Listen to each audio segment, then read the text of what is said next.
CI Satheesan എന്ന് പറയുന്ന ആ ഒരു വ്യക്തിയെ കുറിച്ച് നമുക്ക് അറിയില്ല എന്താണ്. പക്ഷെ ചേച്ചിക്ക് തോന്നിയിട്ടുണ്ടോ ഏതെങ്കിലും ഒരു വിധത്തില് പുള്ളി ഇതില് എന്തെങ്കിലും അട്ടിമറി ചെയ്തിട്ടുണ്ടോ അല്ലെങ്കിൽ അങ്ങനെ സഹായിച്ചിട്ടുണ്ടോ എന്നുള്ള തോന്നുന്നില്ല. രീതി എന്താ പറയട്ടെ, തോന്നിയിട്ടുണ്ടോ? ഒരു വ്യക്തിനെ ഇപ്പൊ എന്നെ ആരെങ്കിലും ഒരാൾ വിളിച്ചു പറഞ്ഞു, അപ്പൊ എന്നെ അറസ്റ്റ്, ഞാൻ അതിന്റെ മുമ്പിൽ ഞാൻ ഇങ്ങനത്തെ ഒരു വ്യക്തിയാണോ അങ്ങനെയൊക്കെ നോക്കേണ്ടതായിരുന്നു. ഞാൻ ഇതിന്റെ മുമ്പിൽ ഇങ്ങനത്തെ ബിസിനസ് ചെയ്യുന്നതാണോ അങ്ങനെയൊക്കെ.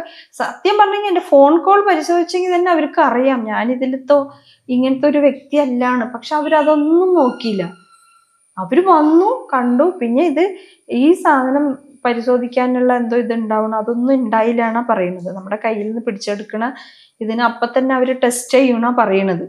അപ്പൊ ആ ടെസ്റ്റ് ചെയ്യുന്ന സാധനം എന്തോ മെഷീൻ എന്തോ ഉണ്ടായില്ല, അങ്ങനെയൊക്കെയാണ് പറയണത്. ഇതിനെ കുറിച്ച് എനിക്കറിയില്ല. ആ സമയത്ത് ന്യൂസ് വന്നപ്പോ വന്നതാണ്. ഇതിപ്പോ നമ്മുടെ കയ്യിൽ നിന്ന് മയക്കുമരുന്ന് പിടിച്ചെടുത്തെങ്കിൽ ടെസ്റ്റ് ചെയ്യാനായിട്ട് എന്തോ ഉപകരണം ഉണ്ടാവും, എന്തോ മെഷീനോ എന്തോ ഉണ്ടാവും. അതുണ്ടായില്ല. അതൊന്നും ഇല്ലാണ്ടാണ് അവര് വന്നു.